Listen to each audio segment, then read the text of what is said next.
चलिए मित्रों, शुरू करते हैं हम अपना आज का करंट अफेयर। देखते हैं हमारी जितनी भी महत्वपूर्ण खबरें हैं सभी पे विस्तार से चर्चा और विश्लेषण करते हैं। हमारी पहली न्यूज है, एक अध्ययन में भारत में बाघों की संख्या में उल्लेखनीय वृद्धि का श्रेय प्रमुख संरक्षण कारकों को दिया गया। तो ज्ञातव्य है कि भारत से लगभग 90% बाघ आबादी अपने ऐतिहासिक पर्यावास क्षेत्र से विलुप्त हो गई थी। हालांकि संरक्षण प्रयासों से इनकी संख्या फिर से बढ़ रही है। वर्तमान में वैश्विक बाघ आबादी का लगभग 75% भारत में है। वर्ष 2022 में भारत ने देशों में बाघों की आबादी को सफलतापूर्वक दोगुना कर लिया था। इसे TX2 लक्ष्य के रूप में भी जाना जाता है। इस प्रकार भारत में बहुत अधिक जनसंख्या घनत्व होने के बावजूद भी भारत ने ग्लोबल टाइगर रिकवरी प्रोग्राम के लक्ष्य को हासिल किया। अध्ययन के मुख्य बिंदुओं पर एक नजर डालते हैं। बाघ अधिकृत क्षेत्रों में वृद्धि हुई है।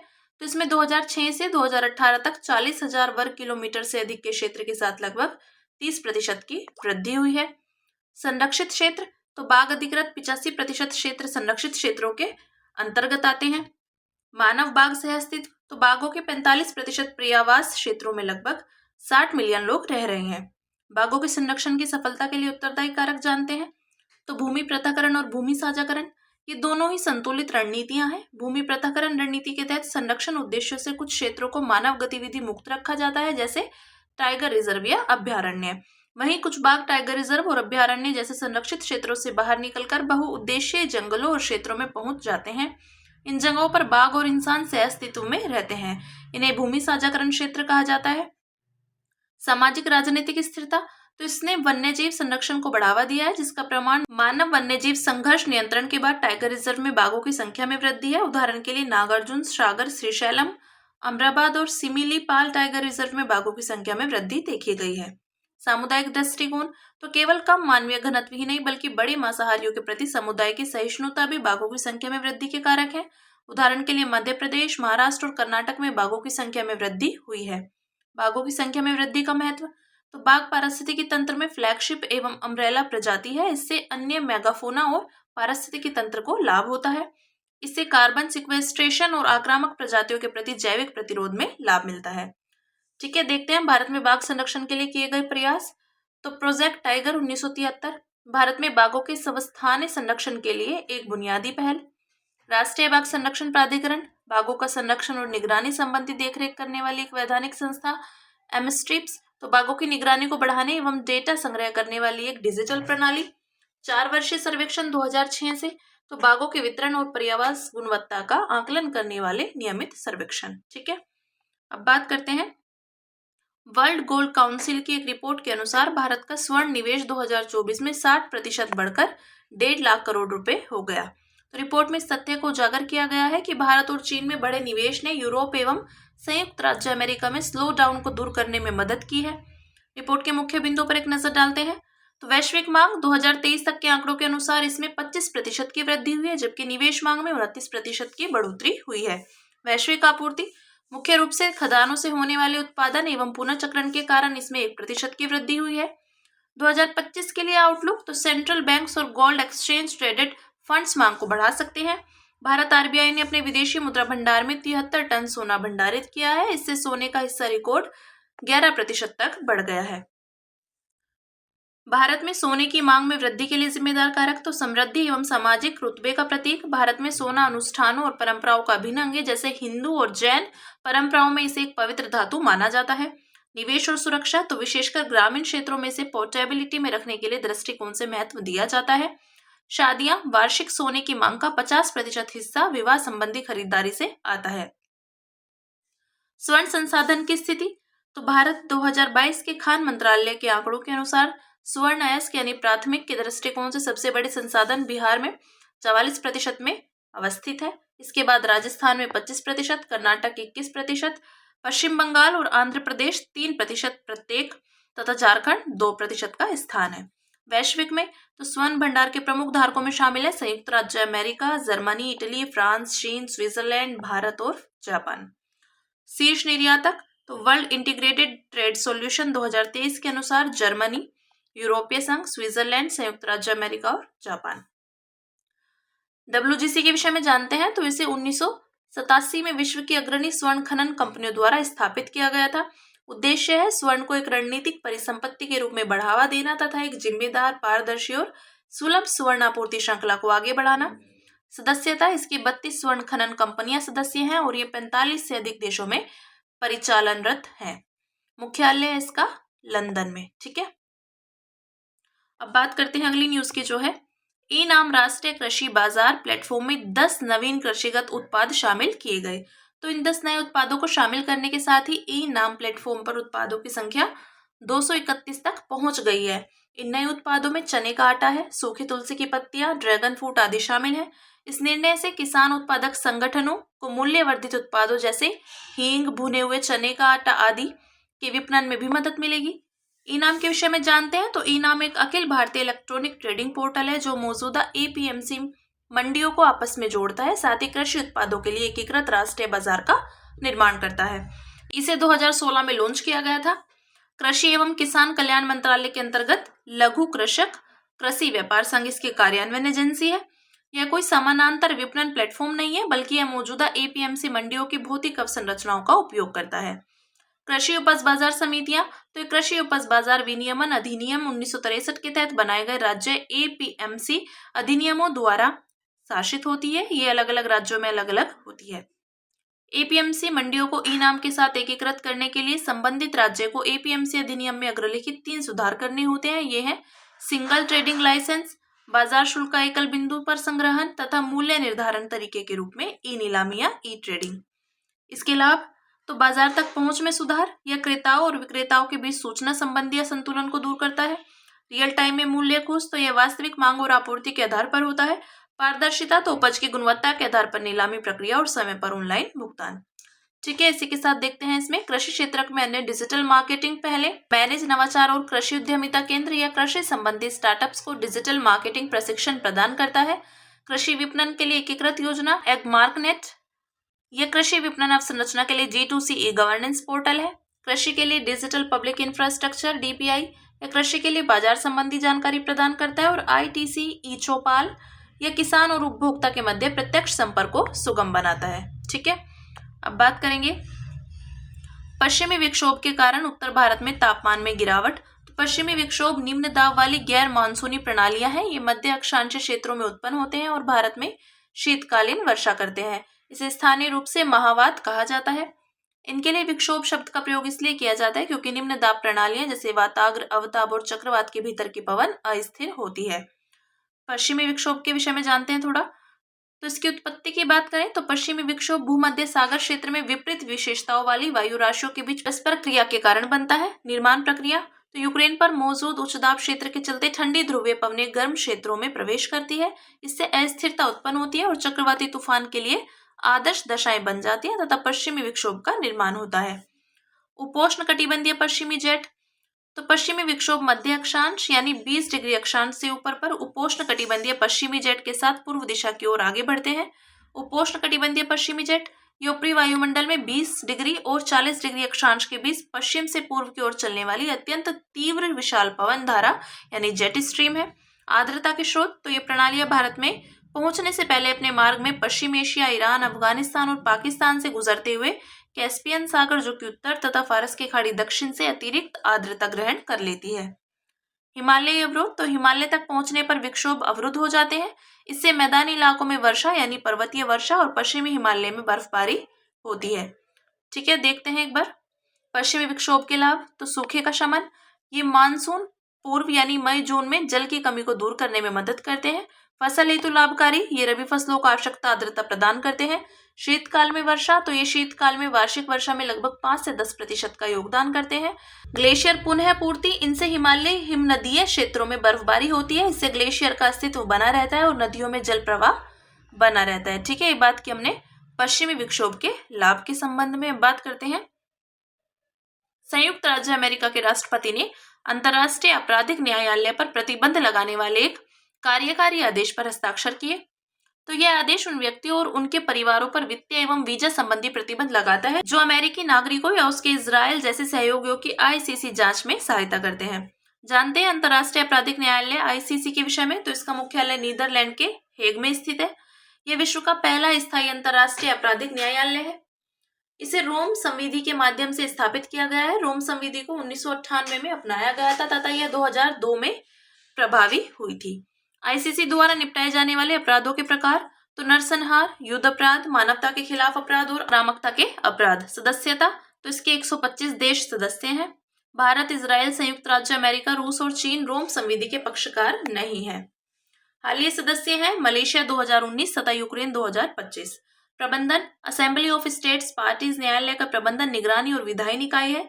यह निकाय उन देशों के प्रतिनिधियों से बना है जिन्होंने रोम संविधि की पुष्टि की है या उसे स्वीकार कर लिया है। आधिकारिक भाषा, तो अंग्रेजी, फ्रेंच, अरबी, चीनी, रूसी और स्पेनिश। आईसीसी के कामकाज में संरचनात्मक मुद्दे, पक्षकार देशों के सहयोग पर अत्यधिक निर्भरता, क्योंकि आईसीसी के पास गिरफ्तारी और साक्ष्य संग्रह के लिए कार्यकारी शक्ति का अभाव है। राजनीतिक दबाव, ये अक्सर सत्ता की राजनीति और मानवाधिकारों के बीच फंस जाता है। इसके अलावा अक्सर कुछ देशों द्वारा विरोधियों को निशाना बनाने के लिए इसका इस्तेमाल किया जाता है। जानते हैं अंतर्राष्ट्रीय न्यायालय यानी आईसीसी से किस प्रकार भिन्न है। आईसीजे की स्थापना 1945 में देशों के बीच विवादों को सुलझाने के लिए की गई थी। इसे संयुक्त राष्ट्र चार्टर द्वारा स्थापित किया गया है। यह संयुक्त राष्ट्र का प्रधान न्यायिक अंग है। इसकी मूलतः दो भूमिकाएं हैं। देशों के बीच उनके द्वारा प्रस्तुत कानूनी विवादों को सुलझाता है ये। इनमें संप्रभुता, सीमा विवाद, समुद्री विवाद, व्यापार, प्राकृतिक संसाधन आदि शामिल है। विधिवत अधिकृत संयुक्त राष्ट्र अंगों और विशेष एजेंसियों द्वारा संदर्भित कानूनी मामलों पर सलाहकारी राय देना। ठीक है, फिर अगली न्यूज है इसी में। गूगल ने अपनी विविधता, समानता और समावेशन पहलों की समीक्षा के साथ ही विविधता आधारित नियुक्ति संबंधी लक्ष्यों को समाप्त कर दिया। तो हाल ही में मेटा, अमेजन जैसी कंपनियां DEI पहलों को समाप्त कर रही है। विविधता, समानता और समावेशन यानी diversity, equity and inclusion DEI पहलों से क्या आशय है, जानते हैं। तो DEI एक व्यापक शब्दावली है जिसका उपयोग उन नीतियों और पहलों का वर्णन करने के लिए किया जाता है जो व्यक्तियों के विविध समूहों के प्रतिनिधित्व एवं भागीदारी को बढ़ावा देती हैं, जैसे जेंडर, नस्ल, सेक्सुअल ओरिएंटेशन आदि। कार्यस्थल पर DEI का महत्व, तो भेदभाव न करना। यह एक मौलिक मानवाधिकार है जो गुणवत्तापूर्ण नियोजन और श्रमिक कल्याण के लिए आवश्यक है। व्यवसाय विकास, यह रचनात्मकता और नवाचार को बढ़ावा देता है। साथ ही यह कंपनियों में प्रतिभावान लोगों को आकर्षित करता है और कंपनी में उनके बने रहने को बढ़ाता है। इससे कर्मचारी के जुड़ाव और कंपनी की प्रतिष्ठा को प्रोत्साहन मिलता है। DEI पहलों में कटौती या समाप्त करने के प्रभाव, तो स्वाभाविक पूर्वाग्रहों को बढ़ावा देना। DEI में कटौती से विचारों में एकरूपता हो सकती है जिससे पूर्वाग्रह उत्पन्न हो सकते हैं, जैसे कि AI में एल्गोरिथमिक पूर्वाग्रह। कार्यस्थल पर भेदभाव, तो कर्मचारियों को अवसरों, पदोन्नति आदि तक पहुंच में भेदभाव का सामना करना पड़ सकता है। DEI को बढ़ावा देने वाली पहले, तो संयुक्त राष्ट्र ग्लोबल कॉम्पैक्ट के 10 सिद्धांतों में से सिद्धांत क्रमांक 6 कंपनियों को नियोजन और व्यवसाय के संबंध में भेदभाव को समाप्त करना चाहिए। जेंडर और दिव्यांगता पर लागू नेशन वर्क प्लेस कोटा या टारगेट्स, जैसे कि ऑस्ट्रिया, जर्मनी में अपनाया गया है। ठीक है, देखते हैं इसके विषय में। विविधता, समानता और समावेशन, तो समावेशन की बात करें तो सभी के लिए समान अधिकार और सम्मान का अनुभव, जैसे कि निर्णय निर्माण में भागीदारी। विविधता, अलग अलग पृष्ठभूमि और दृष्टिकोणों वाले व्यक्तियों की उपस्थिति एवं भागीदारी। इनमें वो लोग भी शामिल हैं जिनका पारंपरिक रूप से कम प्रतिनिधित्व रहा है, जैसे कि लैंगिकता, नस्ल आदि। समानता की बात करें तो अवसरों तक समान पहुंच और उचित न्याय संगत एवं निष्पक्ष व्यवहार, जैसे कि समान वेतन। ठीक है, ये बात की हमने DEI की। अब बात करेंगे अन्य सुर्खियों की, जिसमें पहली न्यूज है शतावरी। तो आयुष मंत्रालय ने शतावरी बेहतर स्वास्थ्य के लिए नामक अभियान शुरू किया है। इसका उद्देश्य शतावरी के स्वास्थ्य संबंधी लाभों के बारे में जागरूकता बढ़ाना है। इसके विषय में जानते हैं। इसका अर्थ है 100 रोगों का इलाज करने वाली। यह एक औषधीय पादप है जो 1 से 2 मीटर ऊंचाई तक बढ़ता है। उपयोग इसका, इसकी सूखी जड़े हुए पत्तियां आयुर्वेदिक चिकित्सा में औषधि के रूप में उपयोग की जाती है।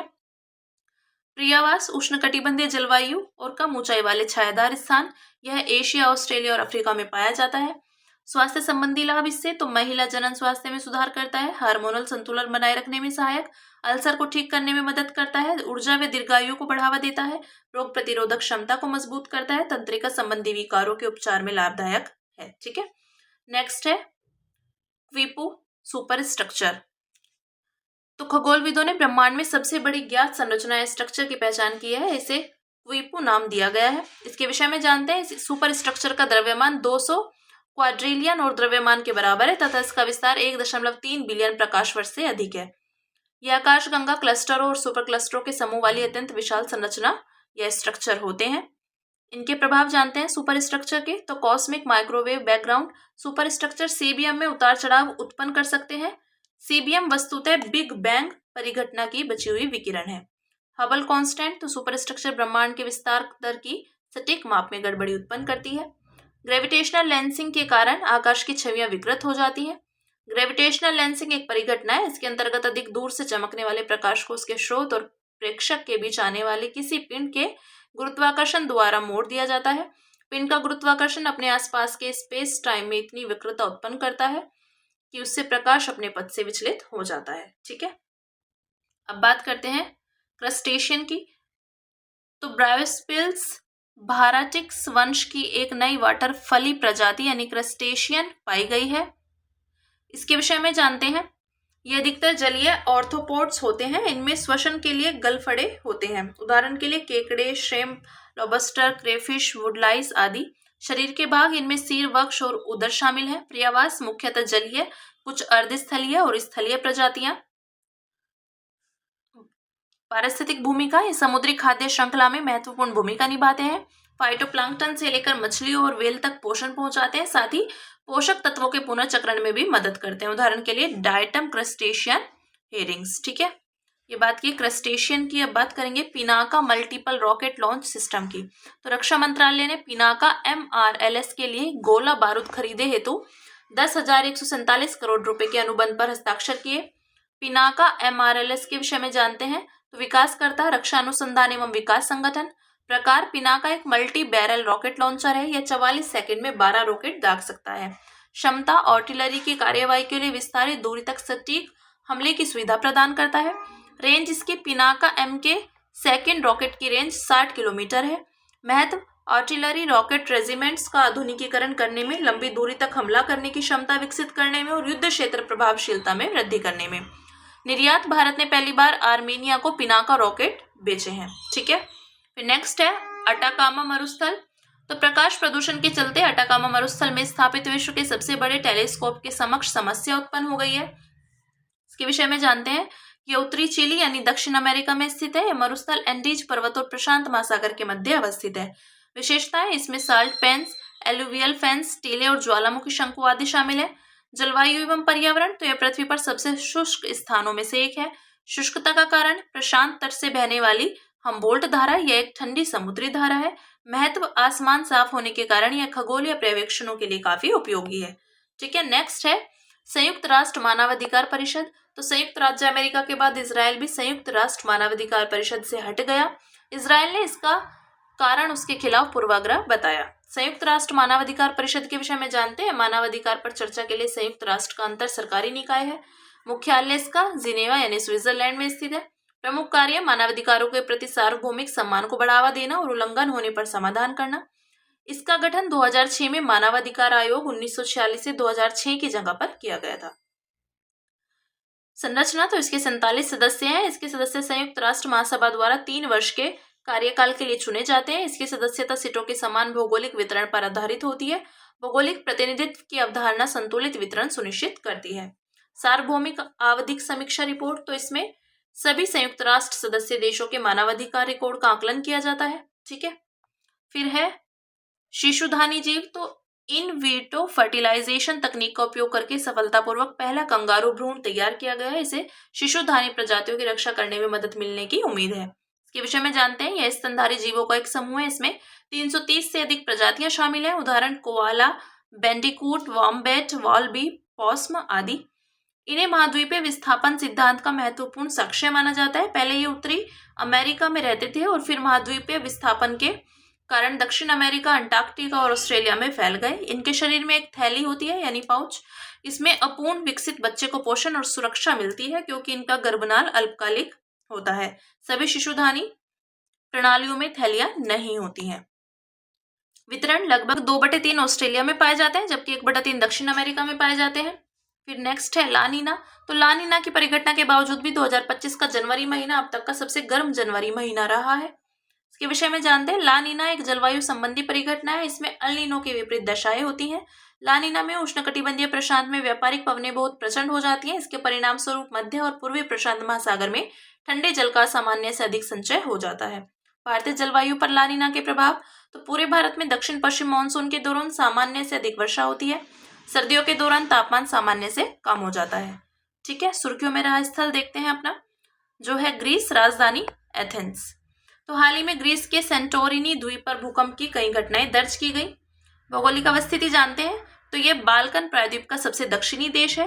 इसकी स्थलीय सीमाएं अल्बानिया, बुल्गारिया, तुर्की जो कि पूर्व में, और मैसेडोनिया गणराज्य से लगती है।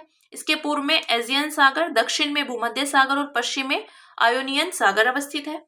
समुद्री सीमाएं साइप्रस, मिस्र, इटली और लीबिया से लगती है। भौगोलिक विशेषताएं पर्वत, पिंडोस पर्वत, यह मुख्य भूमि ग्रीस का कोर बनाने वाली केंद्रीय पर्वत श्रृंखला है। उच्चतम बिंदु माउंट ओलंपस। जलवायु भूमध्य सागरीय जलवायु। अन्य विशेषताएं कोरिंथ स्थल संधि तो पेलोपोनिसोस को मुख्य भूमि ग्रीस से जोड़ता है। थर्मोपाइलेस मध्य ग्रीस में एक संकीर्ण तटीय दर्रा है। कीर्ते तो ग्रीस का सबसे बड़ा द्वीप है। ठीक है, ये बात की हमने ग्रीस की। तो हमारी आज की जितनी भी महत्वपूर्ण खबरें थी हमने सभी पे विस्तार से चर्चा और विश्लेषण किया है। अब इसी के साथ मिलते हैं कल अपनी नई खबरों के साथ।